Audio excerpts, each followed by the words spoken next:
Madame, Monsieur, merci d'être sur Télé Africa. Merci de regarder ce premier numéro de l'émission Le Métronome de la semaine, une émission d'information dans laquelle on va essentiellement parler de spiritualité. J'ai le plaisir de recevoir sur le plateau de ce premier numéro de la semaine de l'émission Le Métronome le pasteur Moshe Barnabas de l'église Bethléem de Rouen en France.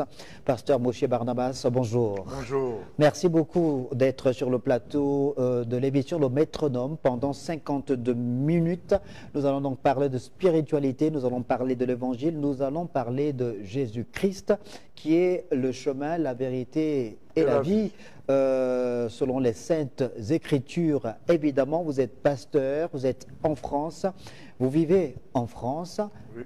Voilà, et vous êtes présent au Gabon depuis quelques jours. Vous avez pu animer un séminaire du 27 au 29 juin dernier dont le thème portait sur Jésus-Christ est le même hier, aujourd'hui et éternellement. Pourquoi l'organisation de ce séminaire? Parce que beaucoup suivent le nom de Jésus sans vraiment le connaître. Alors ce verset dit Jésus-Christ est le même hier, aujourd'hui, éternellement. Beaucoup sont dans aujourd'hui en étant en désaccord avec le hier. Alors nous avons voulu présenter le Jésus d'hier, ce qu'il était, par des lectures bibliques tout simplement, montrer ce que Jésus est venu faire, quelle a été sa mission, qui était-il et qu'est-ce qu'il a fait pendant qu'il était sur terre. Or, comme le verset dit, il est le même aujourd'hui. Donc, il suffit de regarder à ton christianisme. Est-ce que ce que tu vis correspond à ce que tu lis dans les Écritures que Jésus a vécu, a fait ou a été? Voilà. Le but est que chacun se pose la question, est-il en train de suivre le bon Jésus? Voilà. C'est ça, c'était l'objectif. Alors, vous, en tant que pasteur, évidemment, à travers cette posture, cette démarche, vous replacez Jésus-Christ au centre du débat en tant que pierre angulaire finalement de l'évangile, en tant que celui par qui l'humain, s'il veut espérer être au paradis, entrer dans cette félicité éternelle, devrait nécessairement passer dans un contexte où il y a une forme de remise en cause par certains de l'évangile de Jésus-Christ, même si on sait qu'en 2025, les chrétiens restent encore les plus nombreux en termes de religion, la religion chrétienne qui a le plus grand nombre de pratiquants, plus de 2,5 milliards repartis à travers le monde. Mais vous replacez Jésus alors qu'il y a un débat âpre en ce qui concerne cette espèce de revendication dont se font certains panafricanistes, certains Africains qui appellent à un retour aux sources, à la tradition. Vous vous ramez plutôt à contre-courant de cette démarche. Ce sera l'objet second de notre émission. Première partie donc consacrée à Jésus-Christ. Qui est Jésus-Christ, pasteur? Jésus est le Fils de Dieu qui a toujours existé en tant que Fils de Dieu éternel. Et à un certain moment, Dieu, voyant notre misère dans le péché, dans la boue du mal, n'a trouvé que son seul Fils comme capable de nous sauver, parce que les anges ne sont pas des humains. Donc il fallait que son Fils vienne en homme pour pouvoir être substitué à nous. Il faut qu'un homme prenne la place des autres hommes. C'est ça qui s'est passé avec Jésus. Il est venu, il a regardé la détresse, la souffrance de son Père de voir les hommes perdus sous l'esclavage du mal et plus tard dans le feu éternel. Jésus a dit, je vais descendre, je vais prendre leur péché sur moi.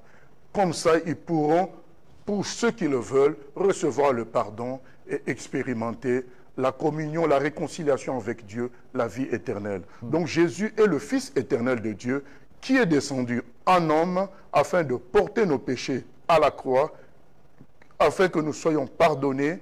Et il est venu aussi nous expliquer qui est Dieu, puisqu'il est le seul à l'avoir vu. Expliquer qui est le Père. Il est écrit dans Jean 3, celui qui vient du ciel est supérieur à celui qui vient de la terre. Moi, je suis de la terre. Je n'ai pas vu Dieu. Alors, celui qui a vu Dieu est venu nous le présenter, nous l'expliquer. Voilà son autre rôle. Son troisième rôle, c'était nous libérer de l'esclavage, des ténèbres, des souffrances liées au monde des ténèbres, la sorcellerie, les maladies, l'exploitation de l'homme par les démons, eh bien, Jésus est venu libérer les captifs également. Alors, Jésus-Christ reste encore aujourd'hui, en 2025, au XXIe siècle.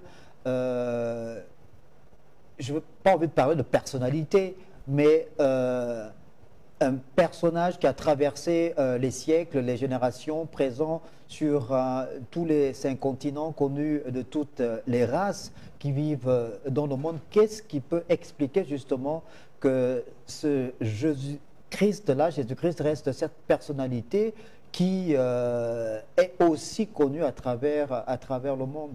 Mais parce que quand Dieu veut sauver tout le monde, il va faire en sorte que tout le monde entende parler de Jésus, puisqu'on ne peut être sauvé que par Jésus.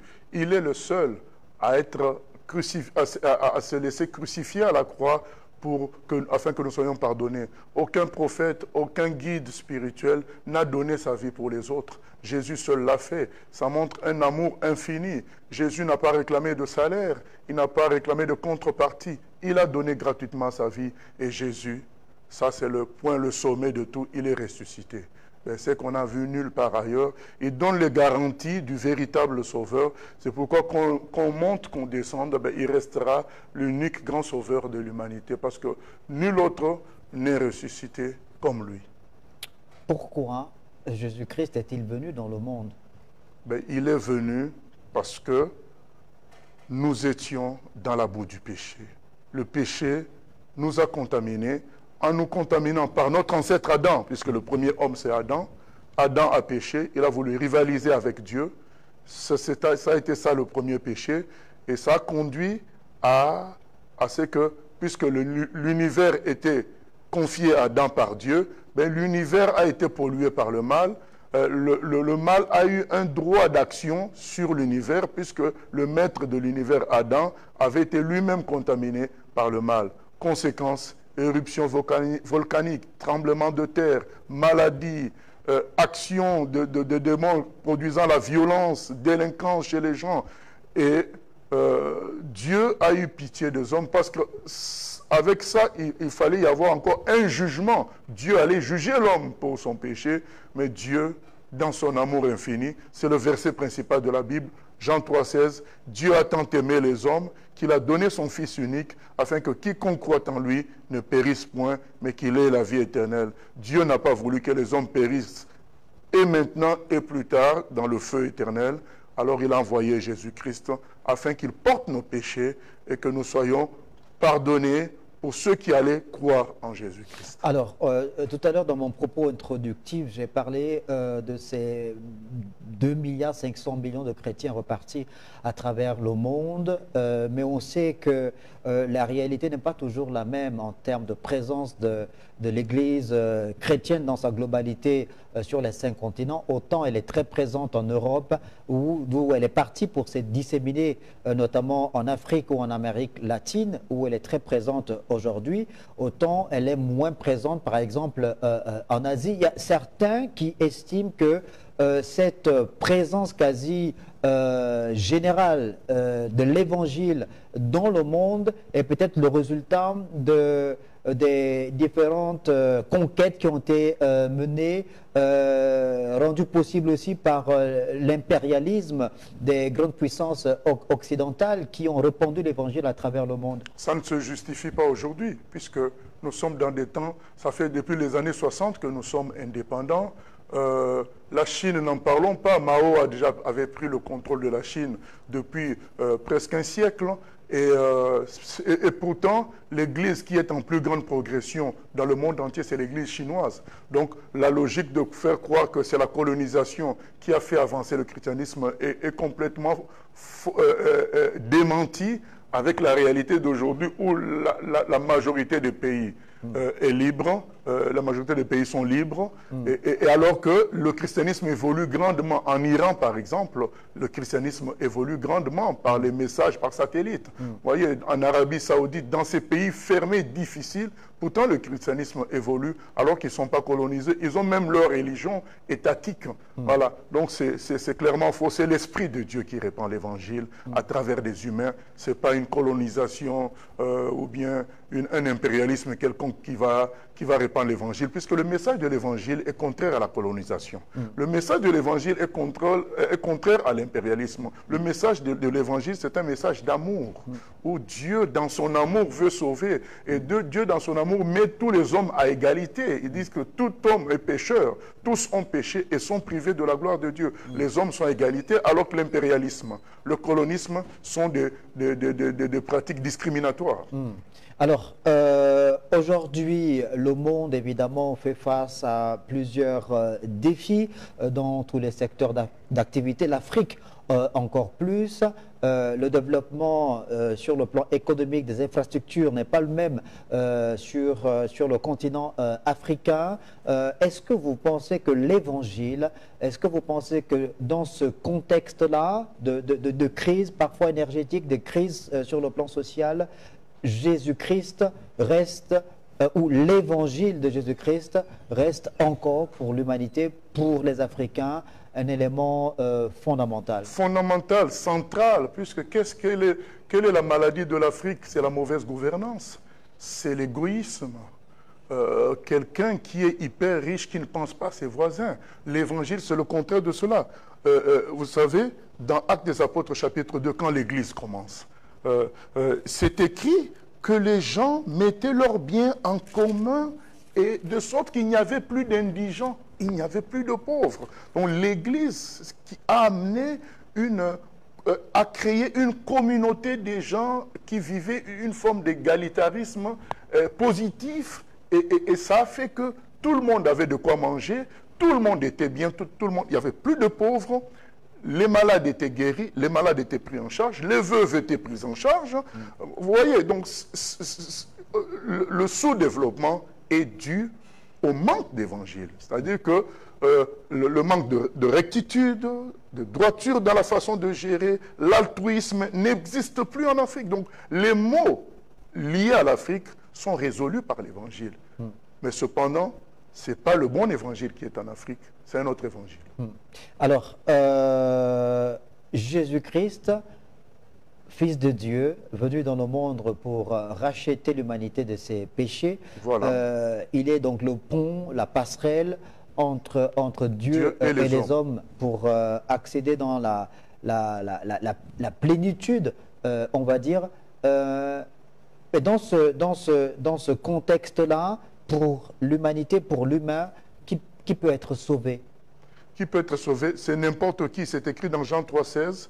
Dieu a tant aimé le monde qu'il a donné son Fils unique, afin que quiconque croit en lui ne périsse point, mais qu'il ait la vie éternelle. Les Indiens, les Hindous, les Africains, les Chinois, les domestiques, les prisonniers, les présidents, tout le monde peut être sauvé. C'est ça, c'est pourquoi on appelle ça une bonne nouvelle. C'est-à-dire que ça s'adresse à tout le monde. Et nous avons un exemple, quand Jésus-Christ est crucifié à la croix, il y avait deux bandits à côté de lui. Il y a un qui a dit, Jésus, souviens-toi de moi, quand tu viendras dans ton règne. Jésus a dit, aujourd'hui, tu seras avec moi au paradis. Nous avons l'exemple de Zachée, qui était un mauvais collecteur, un méchant collecteur d'impôts, que tout le monde détesté, mais Jésus-Christ entre dans la maison de Zachée. Zachée est émerveillé par cet homme qui ne regarde pas aux critiques, mais qui vient lui manifester l'amour de Dieu. Zachée se laisse sauver par Jésus et rembourse aux gens qu'il avait volés. Vous voyez, donc Jésus est venu vraiment pour tout le monde, les mauvais, les riches, les pauvres. Il est venu présenter l'amour de Dieu aux mauvais. Il a dit, le Fils de Dieu est venu chercher et sauver ceux qui étaient perdus. Alors, est-ce que dans cette réalité que vous êtes en train de décrire, pasteur Moshe Barnabas, il faut, pour l'humain, avoir un rapport quasi fusionnel avec Jésus-Christ, avec l'Évangile? Faut-il être baptisé? Que faut-il faire pour être sauvé? Comment être sauvé? Comment être sauvé, c'est dire à Jésus, je suis perdu, sauve-moi, tout simplement. C'est écrit dans Romains 10, 13, quiconque invoquera le nom de Jésus sera sauvé. Comme je l'ai dit, le monsieur de la croix, il a dit Jésus, je suis perdu. Ne m'oublie pas quand tu reviendras, sauve-moi. Et Jésus l'a sauvé. Pour être sauvé, il faut avouer qu'on a perdu, qu'on a échoué, que le mal nous détruit, que nous sommes incapables de nous gérer tout seuls, nous sommes incapables de nous sauver. Nous avons beau prendre, vous savez, il y a des gens, ils prennent des décisions. Après le 31 décembre, je vais arrêter la cigarette, je vais arrêter le mensonge, je vais arrêter le vol, mais ils y retombent. Alors Jésus est venu pour de telles personnes qui vont dire, ben, je suis fatigué de chercher à être correct, je suis conscient que je suis pourri, j'ai besoin que tu me sauves. Jésus va sauver de telles personnes. Alors, donc ça veut dire quoi? Ça veut dire que il faut nécessairement être dans une congrégation, dans une église. Pas forcément, parce que le monsieur de la croix, il n'était pas dans une église, mais c'est une conséquence. Être dans une église, c'est une conséquence d'avoir rencontré Jésus. Tu avoues ta perdition, tu avoues ta déchéance, tu lui demandes de te sauver, il te sauve. Mais en te sauvant, il y a un contrat que tu signes, ce contrat-là s'appelle le baptême. Donc c'est comme moi aujourd'hui, je peux vous dire, je vous donne ma maison, vous y habitez pendant 15 ans, 10 ans, mais un jour je vous dis, mais sortez de chez moi. Vous allez dire, mais non, vous m'avez donné la maison, mais où est le contrat? Voilà, donc le baptême, c'est ce contrat-là qui est signé devant les humains, devant les anges, qui montre l'accord de deux parties, donc Dieu et l'être humain, à vivre désormais ensemble. Donc c'est ça, ce contrat-là qu'on appelle le baptême. Du moment que nous sommes baptisés, nous devenons enfants de Dieu. Donc du moment que nous sommes sauvés, nous devenons enfants de Dieu. Nous nous baptisons. C'est logique de rejoindre les autres enfants de Dieu. Je vois mal que je dise qu'un tel est mon frère, un tel est ma soeur, mais on ne se voit jamais, on ne fait pas les choses ensemble. Voilà, donc quand nous devenons enfants de Dieu, nous rejoignons une communauté d'enfants de Dieu afin de nous fortifier, de faire des projets ensemble, de communiquer la bonne nouvelle à l'humanité entière, de s'entraider, de lutter les uns pour les autres, parce que la terre restera une terre difficile jusqu'au retour du Seigneur. Alors, est-ce que c'est ce qu'on appelle la nouvelle naissance, naître de nouveau? C'est-à-dire que vous étiez dans une forme d'existence, une forme de vie, et lorsque vous rencontrez Jésus, vous changez de paradigme, c'est changer de mode de vie? Voilà, c'est ça la nouvelle naissance. Donc Jésus vous donne une nouvelle nature qui a pour objectif désormais de plaire à Dieu. Donc c'est ce que Jésus appelle la nouvelle naissance. Il faut naître de nouveau. Donc quand nous croyons en Jésus, il nous crée de nouveau. En nous créant de nouveau, nous avons des aspirations nouvelles. Nous avons soif de rencontrer Dieu au ciel. Nous avons soif d'aider l'autre. Nous avons soif de répandre l'évangile afin que les autres soient sauvés. Nous ne cherchons plus à nous accrocher au bien de la terre. Nous aimons la gloire de Dieu, l'amour de Dieu. Naître de nouveau, donc naître de nouveau, c'est de vivre désormais, après qu'on ait fait cette rencontre avec Jésus sur le plan spirituel, et ensuite un impact dans le monde physique. Dans le monde physique. C'est de pouvoir donc se mettre au service de l'évangile, c'est ça, devenir un exemple. Jésus, dans son évangile, dans le Nouveau Testament, il y a l'un des apôtres qui rapportait cet épisode où Jésus rappelait à ses apôtres qu'ils étaient le sel de la terre, la lumière du monde. Matthieu 5, 13 à 16. Ça veut dire qu'à partir de ce moment, vous avez la responsabilité désormais d'être un ouvrier du Christ, c'est ça? Voilà, puisque lui, il est parti. En partant, il s'incarne dans tous ceux qui croient en lui, de sorte que les gens, à travers les chrétiens, peuvent continuer à voir Jésus et recevoir sa lumière pour être sauvé. C'est ça la vie du chrétien. Le jour où tu te convertis, ce n'est pas pour avoir de bons postes au boulot, ce n'est pas pour avoir du succès, c'est pour être un autre Jésus qui va être visible auprès des humains afin que les humains continuent à croire en Jésus pour être sauvés. C'est ça que la vie à laquelle Dieu nous appelle lorsque nous nous convertissons. Est-ce que aujourd'hui encore, au XXIe siècle, en 2025, par rapport à la réalité du monde, aux défis justement qui s'opposent avec acuité aux populations à travers les quatre coins de la planète, l'évangile reste encore un élément fondamental à la mode? On se dit, oui, bon, au début de la chrétienté, même avant que Jésus-Christ ne vienne, il y avait peut-être ce besoin de pouvoir mettre en place un système qui fasse comprendre aux hommes la nécessité de tisser une alliance avec Dieu. Et au XXIe siècle, les défis étant autres, peut-être qu'à cette époque-là, l'évangile était à la mode, et aujourd'hui, est-ce que vous, en tant que pasteur, vous comprenez ceux qui estiment que ce n'est plus forcément à la mode? Mais il se trompe totalement parce que les gens continuent à mourir. Maradona est mort, des présidents meurent. Or, Jésus nous dit, mais vous avez le péché et le péché entraîne la mort. Si maintenant vous me présentez des communautés qui ne meurent plus, je dis, ah ben c'est vrai qu'il y a de quoi se poser des questions, mais les gens continuent à mourir, les gens continuent à souffrir, à tuer, à exploiter. Vous savez, en Occident aujourd'hui, il y a maintenant la prostitution des enfants de 12 ans. Dans les réseaux sociaux, n'en parlons pas, les influenceuses qui avouent clairement qu'ils ont fait des contrats avec le diable, après qui meurent à 24, à 25 ans. Le monde n'a pas changé, ça s'est aggravé même. Donc on a besoin de l'évangile plus aujourd'hui qu'avant.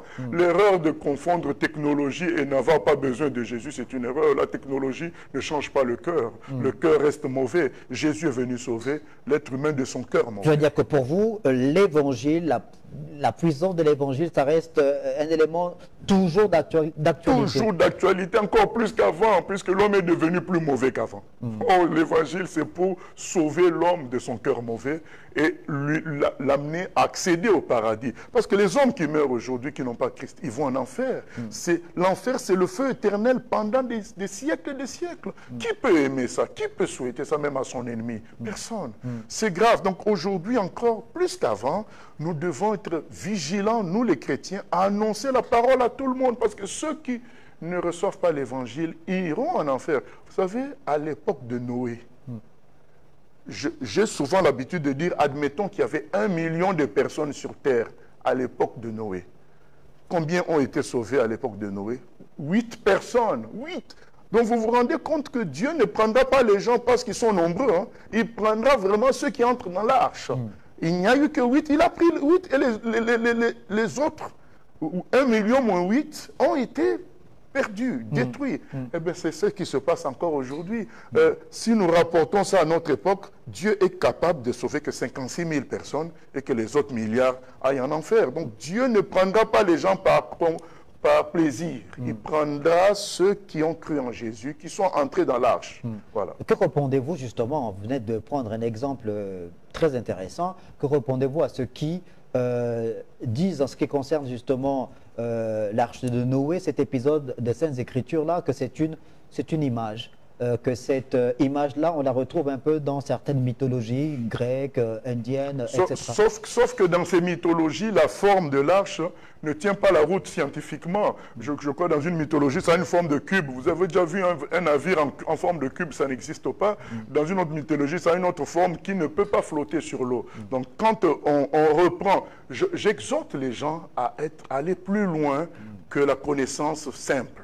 Si vous voulez creuser un sujet, mettez-y du temps. Vous voulez vérifier l'arche? Eh bien, allez-y plus loin, consultez des scientifiques qui ont étudié la chose. Ils vous démontreront que, oui, cette arche, quand on analyse ses dimensions, ben, c'est un grand bateau qui pouvait réellement contenir beaucoup de choses. Donc, puisque tout est décrit, c'est ça la force de la Bible. Tout est décrit et on peut reconstituer. Il y a tout un site aux États-Unis qui a reconstitué l'arche de Noé.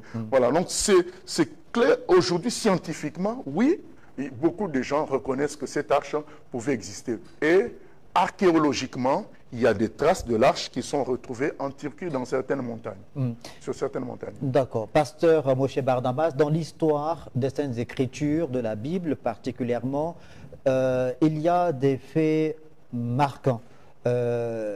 L'Ancien Testament commence évidemment avec le livre de la Genèse qui permet au lecteur, qui permet à l'être humain d'avoir une idée précise sur la grandeur de Dieu à travers les miracles de la création. Ensuite, il y a d'autres formes de miracles qui se produisent après, notamment lorsque le peuple de Dieu sort d'Égypte, évidemment. Il y a ensuite des grands miracles dans le Nouveau Testament avec Jésus-Christ. Alors, il y a de plus en plus de personnes qui estiment qu'au XXIe siècle, à l'époque moderne là, de l'humanité, eh bien, l'évangile souffre peut-être de l'absence de ces miracles extraordinaires que ceux qu'on a vécu dans les premiers temps. Comment répondez-vous? Je suis d'accord.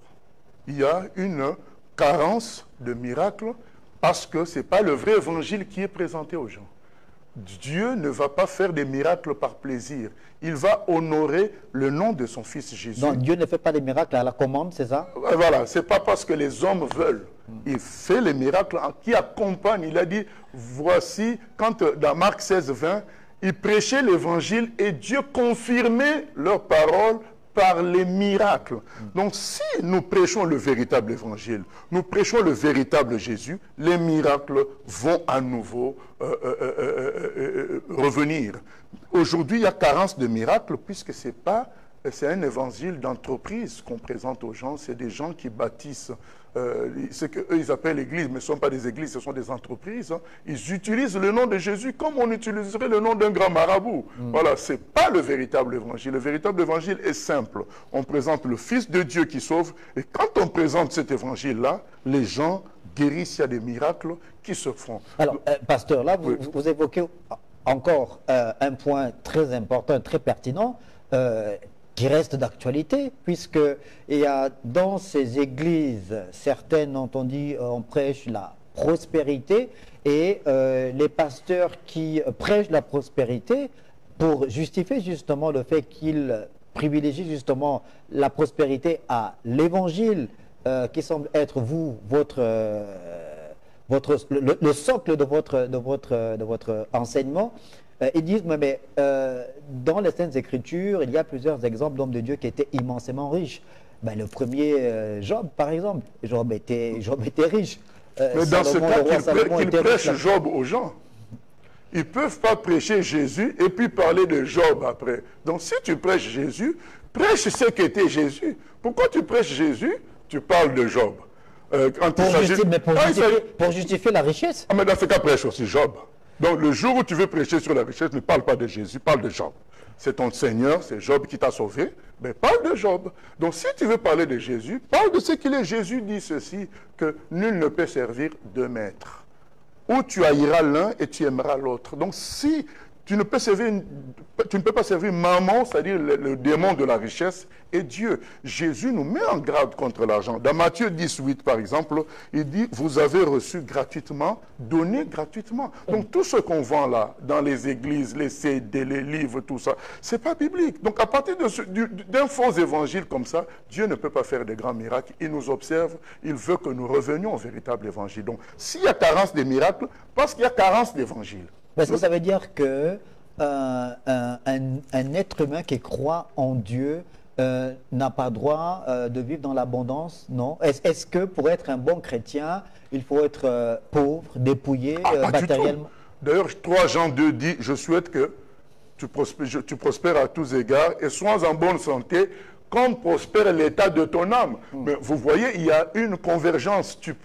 Ton âme prospère, toi aussi tu vas prospérer. La Bible simplement nous dit, cherchez d'abord le royaume des cieux et vous aurez le reste. Et la Bible se moque de nous en disant, mais regardez les oiseaux, ils font rien du tout, mais ils sont nourris.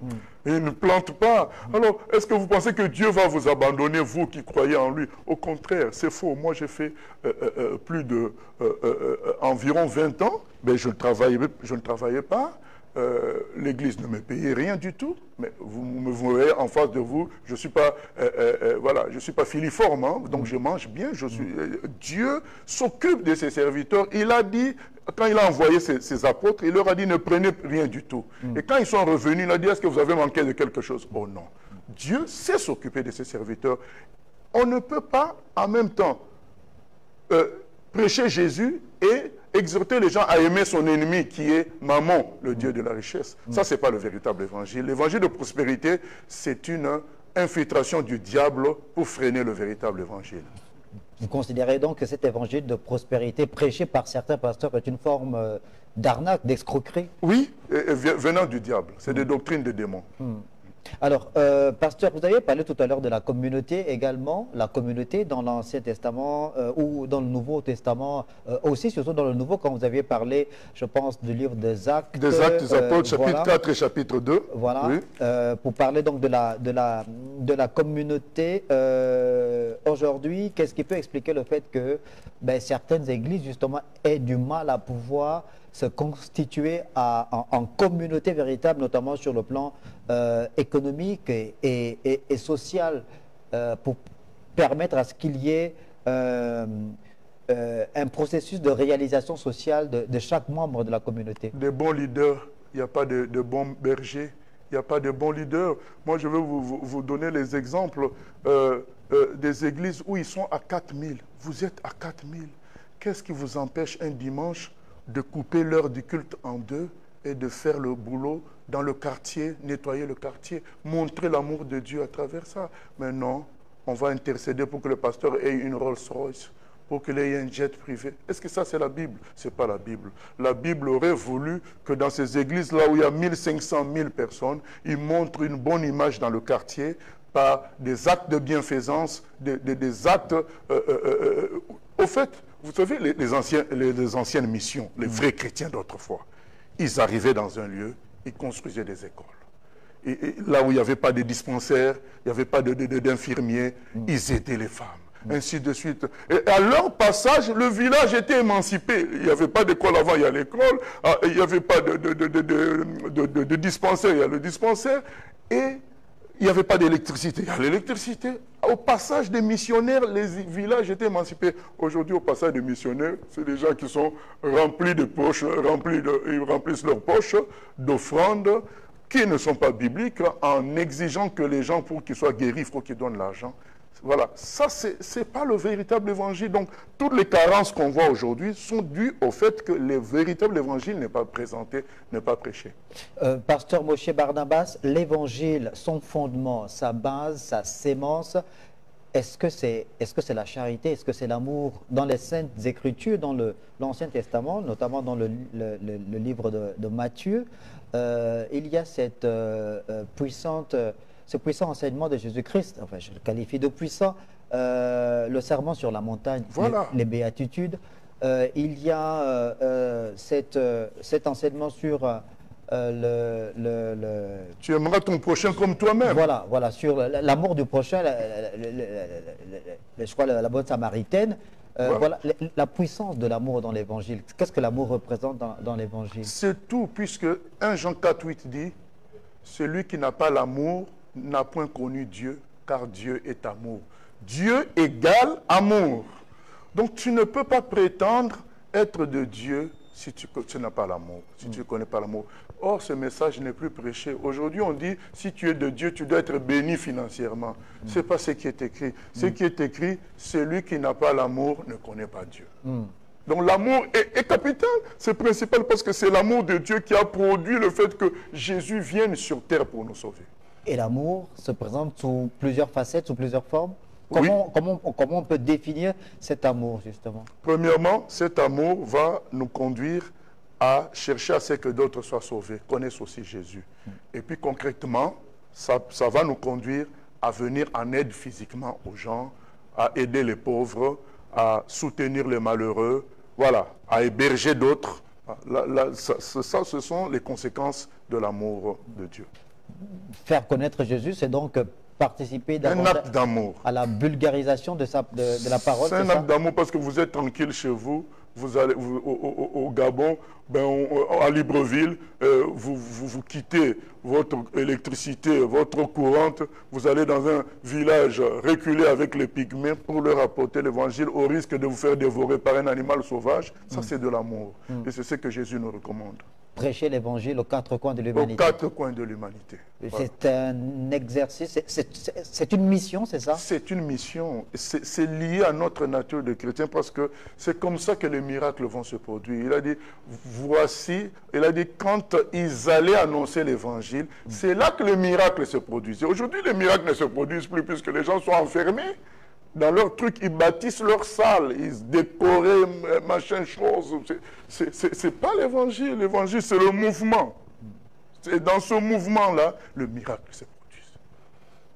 Bon, mais il y a certains qui font des témoignages quand même sur leur vie, qui disent qu'ils ont pu bénéficier des miracles de la Quel part miracle! des guérisons, par exemple. Il y en a qui, on entend parfois des témoignages, hein, des gens qui disent qu'ils ont... Allez vérifier bien, parce qu'aujourd'hui, il y a des systèmes de témoignages fabriqués.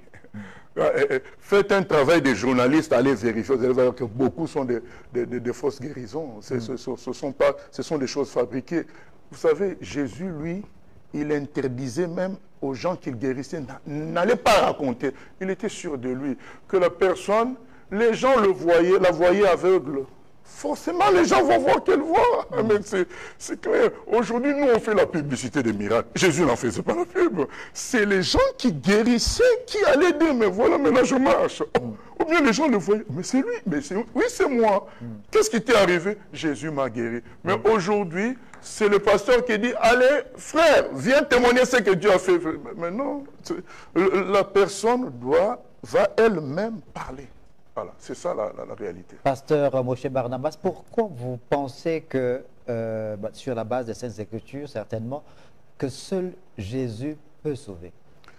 Parce que Jésus est le seul qui est mort à la croix pour nos péchés, parce qu'il était le seul à être parfait. La problématique est la suivante. Tous les humains sont corrompus par le péché. Donc, c'est comme si tous les humains sont en prison. Mais qui va les sortir de prison? Ce n'est pas un autre qui est en prison lui-même. Il faut que ce soit quelqu'un de l'extérieur. Jésus est comme notre jumeau. Il est venu se présenter. Il a dit, non, non, sortez mon jumeau, c'est moi qui ai fait le problème. On l'a mis lui et on sort ceux qui croient en lui. Donc, il fallait qu'il soit lui irréprochable, sans péché, pour être en dehors de la prison. Donc, il est le seul à avoir vécu sans péché. Donc, du coup, seul lui pouvait prendre nos péchés en remplacement, parce qu'un autre pécheur ne peut pas sauver un autre pécheur. Un pécheur ne peut pas sauver un autre pécheur. Deuxièmement, pour prouver que son coup a réussi, il est ressuscité. Le troisième jour, il est sorti du tombeau. Il est vivant jusqu'aujourd'hui. Il est le seul à être ressuscité. C'est ça qui nous fait dire qu'il est le seul, le chemin, la vérité. C'est bien dit, l'article définit le chemin, la vérité, la vie. Nul ne peut aller au Père que par moi. Jean 14, 6. C'est une question d'actualité, un propos qui est parfois balayé d'un revers de main par d'autres personnes. Autant sur le plan comptable, on reconnaît que les chrétiens sont les plus nombreux en termes de religion pratiquée dans le monde, mais il y a d'autres religions qui existent et qui ont une autre approche pas forcément de la spiritualité, mais de cette définition-là, qui pense que Jésus n'est pas forcément le chemin, la vérité et la vie. On n'a pas forcément besoin de passer par Jésus pour avoir accès au Père. Mais on passe par qui alors? Si on ne passe pas par Jésus, on passe par qui?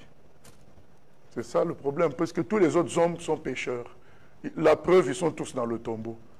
Dans Actes des Apôtres, chapitre 17, l'apôtre Paul, il est à Athènes, puisqu'on n'a plus beaucoup de temps. Il arrive à Athènes. Il voit des statues à gauche, à droite, comme aujourd'hui. C'est comme s'il était dans notre monde d'aujourd'hui. Toutes sortes de divinités. Même au milieu des chrétiens, toutes sortes d'escrocs. Il voit tout ça. Il dit, mais pourquoi vous suivez tout ça? Dieu nous a montré qui nous devions suivre. La preuve qu'il est celui que nous devions suivre, il est ressuscité d'entre les morts. Donc si vous me montrez quelqu'un d'autre qui est ressuscité, je dirais, ah là, on peut faire la discussion, mais du moment qu'il n'y a que Jésus qui est ressuscité, il est le seul qui peut sauver. Parce qu'il a été crucifié, il est descendu aux enfers, comme on dit, 3 jours, ressuscité le troisième jour. Il est ressuscité, il est le seul à être mort à la croix à cause de sa perfection. Parce que sans la perfection, il ne pouvait pas nous sauver. Parfait, donc il peut prendre le péché des imparfaits. Et maintenant, pour montrer qu'il nous a vraiment bien sauvés, ben, il revient. Il montre que mon coup a réussi, j'ai réussi, je reviens à la vie. Alors, comment vous pouvez répondre à ceux qui posent cette question, parfois lancinante, sur le fait que les Africains, par exemple, pour parler des Africains, ont connu Jésus-Christ après la pénétration sur notre territoire des puissances colonisatrices, donc impérialistes, occidentales. Et on pose souvent la question, mais quid finalement de nos parents qui n'ont pas connu Jésus-Christ avant que l'évangile ne soit apporté par les Blancs? Ont-ils le droit au salut? Ça, ce sont des mystères que Dieu lui-même maîtrise. Les gens qui sont morts avant Jésus-Christ, Dieu sait comment il va les juger. Toujours est-il qu'aujourd'hui, nous avons la porte qui nous est présentée. C'est comme si, vous savez, nous avons connu le Covid. Bon, entre-temps, il y a eu une certaine amélioration où les gens étaient mieux pris en charge. Maintenant, on ne va pas commencer à dire, ben moi, je ne me laisse pas prendre en charge parce que les précédents sont morts. On ne sait pas pourquoi ils sont morts. Voilà. Donc, ce qui concerne les gens du passé, la Bible nous dit, Dieu lui-même sait comment il va les juger. Nous, intéressons-nous à la main qui nous est tendue.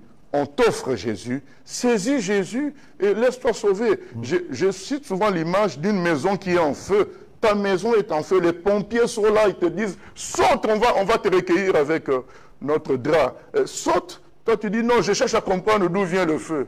Mais attends, les pompiers disent, mais le temps que tu cherches à comprendre, tu vas brûler. Saute, laisse-toi sauver. Donc, beaucoup de choses nous comprendrons au ciel. Mais ce qui est clair pour nous, c'est que Jésus est le Sauveur. Il est ressuscité. Saisissons ça pour être sauvés. Et quand nous serons sauvés, à la résurrection finale, nous aurons la même intelligence que Dieu pour comprendre tout. Pasteur Moshe Barnabas, les chrétiens, on a dit, en termes de religion, ils sont les plus nombreux à travers le monde, mais ils n'ont pas toujours la même conception, la même compréhension en ce qui concerne les saintes écritures. Les réalités diffèrent selon que l'on soit catholique, protestant, les églises de réveil, par exemple. Il y en a qui estiment que les catholiques, quand ils parlent de purgatoire, le purgatoire n'existerait pas. Quid du paradis, de ce que représente le paradis pour vous en tant que pasteur? Le paradis, est-ce une simple vue de l'esprit? Est-ce une simple parabole, une simple métaphore? Est-ce que le paradis existe véritablement? Parce qu'il y en a qui disent aussi, ben, le paradis, pour l'être humain, ben, c'est sa vie sur terre. Il vit mais avec nos difficultés, là, c'est ça le paradis. Avec les maladies. Nous qui avons un certain âge, tu te réveilles, tu as mal ici. Là, ça ne peut pas être le paradis. Le paradis est un lieu où il n'y a plus de maladies. Il n'y a plus... Vous savez, quelqu'un qui a été malade et qui est guéri, il peut comprendre un peu. Parce que vous êtes une nouvelle personne. Mais ça sera ça le paradis. Tu es dans un endroit où il n'y a plus le poids.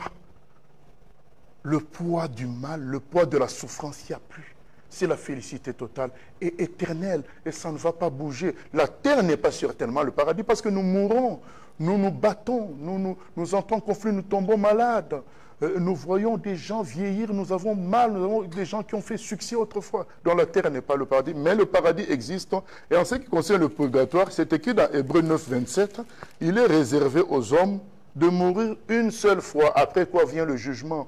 Donc quand vous mourrez, votre jugement est fait, votre destination est connue, enfer ou paradis. Donc c'est pas, il n'y a pas un rattrapage comme dans certaines écoles. Donc le rattrapage c'est maintenant. Il faut saisir Jésus-Christ pour se rattraper dans son ancienne vie. Après, si quelqu'un n'a pas saisi Jésus maintenant, c'est fini pour lui. Donc c'est pourquoi nous faisons ce travail.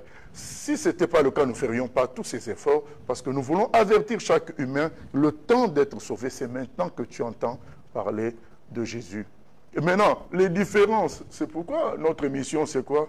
L'ABC du salut. Présenter le salut simplement. Les différences entre mouvements chrétiens sont dues au fait que les gens ne s'arrêtent pas sur ce qui est écrit simplement, ils rajoutent leur raisonnement. Mais si on dépouille les raisonnements, on reste dans la simplicité de la Bible, nous aurons la même version.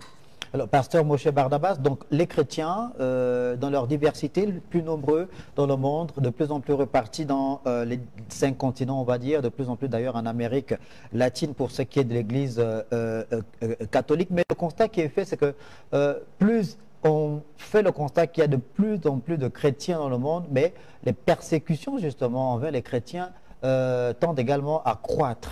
Parce qu'il y a un mouvement parallèle qui est prophétisé dans la Bible que dans la fin des temps, le mal va augmenter.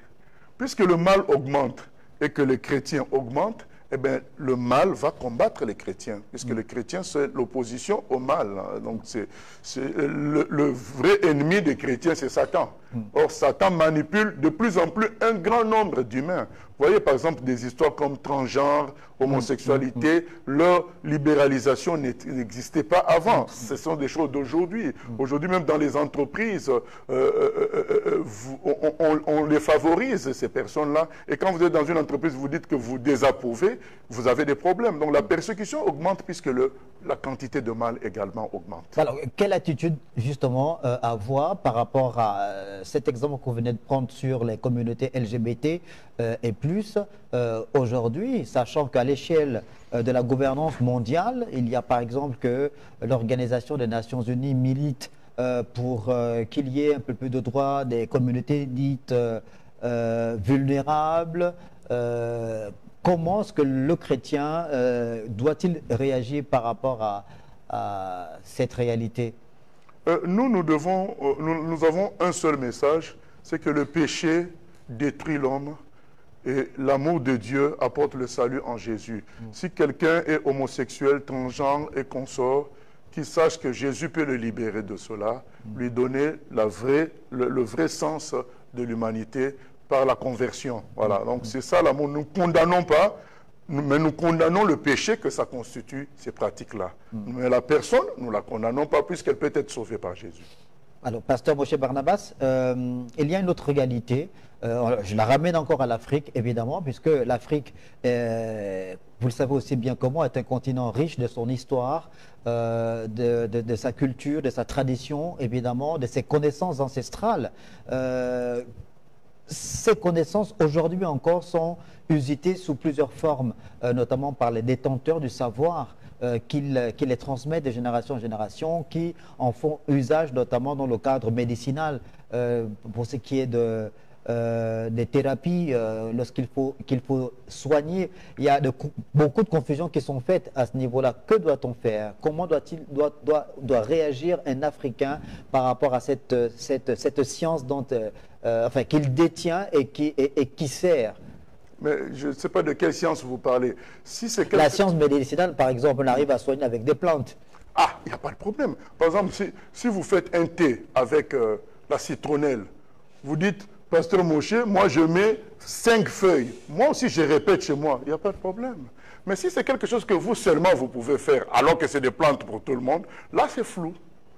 Donc la science doit être capable de se répéter partout quand on respecte les conditions. Alors donc, si vous mettez autant de feuilles, citronnelle, un peu de gingembre, après ça vous donne un peu de force, moi je répète la même chose, ça marche, ben, ça c'est la science. Mais si c'est quelque chose, vous avez mal à la jambe, on prend un coq, on casse sa jambe et votre douleur s'en va, ça c'est la magie, ça c'est diabolique. Mais il y a des Africains qui disent que dans les évangiles, dans la Bible que vous avez sous les yeux, il y a des versets qui montrent que même les Hébreux ont eu à recourir aux plantes, à l'hysope, pour faire des bains, par exemple, ou faire des bains de vapeur aussi pour se soigner. Moi, je ne suis pas contre les plantes. Jésus-Christ lui-même a pris de la boue avec sa salive, il a induit sur les yeux de quelqu'un. L'évangile n'est pas contre les plantes. Dans le cas de Jésus, c'était un miracle. Mais moi, revenons sur les plantes. Nous ne sommes pas contre les plantes. Nous disons que ces formules doivent être susceptibles d'être répétées par quelqu'un d'autre, par n'importe qui. C'est comme vous faites un mélange de yaourt et quelque chose, vous dites que c'est bon. Moi, je fais le même mélange, je suis censé obtenir le même résultat. Mais si ça ne peut être fait que par vous, là, il y a un problème. Donc, vous utilisez une autre puissance. Voilà, donc c'est pourquoi je dis, quand on dit science, ben, il faut que ça soit clair. Si c'est quelque chose qui peut être répété partout, eh bien, ça c'est la science. Si c'est quelque chose qui est propre à un guérisseur, ce n'est pas la science. C'est la magie, c'est pas bon. Pasteur Moshe Barnabas, ce débat est très âpre aujourd'hui, notamment sur les réseaux sociaux, en ce qui concerne cette forme de retour à la tradition africaine. Certaines personnalités publiques, dits influenceurs ou activistes, appellent donc à revenir à ce qu'ils considèrent comme étant la source, aux Africains de se connecter à leur source et d'abandonner ce qu'ils considèrent comme étant des religions importées, donc le christianisme. Oh, mais le christianisme n'est pas une religion importée. Le christianisme, ça vient de notre Père au ciel, le créateur de tout le monde. C'est le seul mouvement qui soit non ethnique, non tribal, non raciste, puisque ça vient du ciel. Donc Dieu ne connaît pas une tribu, il aime tous les hommes. Donc Jésus vient du ciel. Donc le christianisme n'est pas une religion importée. Par contre, les histoires des ancêtres, c'est du racisme. Parce que les gens, les Gabonais, vont rester sur leurs ancêtres. Les Congolais vont rester sur leurs ancêtres, les Sénégalais vont rester sur leurs ancêtres. C'est ça qui divise l'humanité. Jésus est venu unir l'humanité parce qu'il n'y a qu'un seul créateur. Et il vient du ciel. Donc ça n'a rien à voir avec les Européens, ni même avec les Juifs. C'est l'amour de Dieu. Le Dieu qui a fait les cieux et la terre a envoyé son Fils. Ces gens-là disent, nous allons retourner à nos sources. Mais est-ce que ces sources-là nous ont protégés de la colonisation? Vous allez retourner à quelque chose qui a échoué. C'est la première fois que je vois ça. Donc, quelqu'un qui retourne à ce qui a échoué. Ça n'avait qu'à nous protéger quand les colons étaient venus. Avec les armes, on voit, tu fais tes fétiches, là, tu deviens invisible. Et tu tapes les colons. Mais les colons nous ont tapés avec nos forces traditionnelles. Pasteur Moshe Barnabas, certains panafricanistes ou ce qui prônent justement ce retour à la science africaine vous ont entendu, peut-être s'ils veulent, ils vous répondront peut-être. Alors, quelle peut être votre conclusion par rapport à l'évangile du salut, à l'ABC du salut dans ce monde actuel, on a dit, qui est en proie à plusieurs défis, évidemment, puisque l'humanité, chaque jour, fait face à de nombreux défis sur le plan de la géopolitique internationale, ces guerres qui s'écoulent au monde, ces crises, sur le plan, en ce qui concerne les défis de l'eau, de l'environnement, la faim. Je vous donnerai un exemple simple. En Israël, il y a un endroit où vous pouvez trouver et les Arabes et les Juifs en train de s'embrasser dans le sourire, c'est dans l'église. Là, un chrétien arabe, un chrétien juif, pas de problème, c'est des frères. Il n'y a que l'église, il n'y a que Jésus qui annihile les problèmes de l'humanité. Parce qu'un chrétien a l'obligation d'aider son frère, son congénère humain qui n'a pas d'eau. Donc l'amour règle le problème de l'humanité, mais l'amour c'est comme le savon, Dieu c'est comme le savon. Il y a beau avoir des industries de savon, si quelqu'un ne se lave pas, il va rester sale, il faut qu'il prenne le savon qu'il mette. Si les gens rejettent Dieu, eh bien, nous aurons toujours ce que nous sommes en train de vivre là. La solution, c'est que les gens croient en Dieu. Là où les gens croient en Dieu, vous savez, il y a des tribus cannibales qui ont été convertis en Jésus, qui ont arrêté de manger les hommes, qui ont arrêté de faire la guerre. Partout où l'évangile véritable est passé, c'est là qu'il y a eu une harmonie, une concorde entre les humains. Donc l'évangile reste actuel. Et pour tous ceux qui nous suivent, individus ou familles, vos problèmes n'ont de solution qu'en Dieu seul qui a fait les cieux et la terre, et il nous a donné Jésus comme solution à tout. Moshe Barnabas, pasteur, vous allez donc, vous avez organisé, on l'a dit, un séminaire du 27 au 29 juin dernier, dont le thème était « Jésus-Christ est le même, hier, aujourd'hui et éternellement ». Et vous êtes en train d'aller au Cameroun, c'est bien ça? Au Cameroun, oui, oui. Parce qu'il y a des baptêmes à faire là-bas, il y a des gens qui attendent l'annonce de l'évangile là-bas également. Et puis, lisez les évangiles, vous allez rencontrer Dieu. Confiez vos vies à ce Dieu-là, vous allez voir le changement. Et aux chrétiens, je dis, arrêtons avec les blagues, les amusements de l'évangile de prospérité, du showbiz. Ça, ce n'est pas la Bible. La Bible nous présente le Jésus de Dieu qui est simple, qui veut sauver tous les hommes gratuitement. Il n'y a pas d'arrêter de voler les gens en leur demandant de l'argent. Jésus sauve les gens gratuitement. Si nous présentons le véritable Jésus, il nous rendra tous heureux et prospères. Que Dieu soit béni. Merci, pasteur Moshe Barnabas. Vous êtes donc de l'église Bethléem de Rouen, en France. C'est une église qui existe depuis 23 ans maintenant. Vous vivez en France. Merci d'être passé sur le plateau de l'émission de Maître Merci à vous de m'avoir reçu. Merci beaucoup. On aura peut-être le plaisir de vous retrouver prochainement pour poursuivre le débat riche en ce qui concerne évidemment la spiritualité. Merci de nous avoir regardé et bonne suite des programmes sur votre chaîne.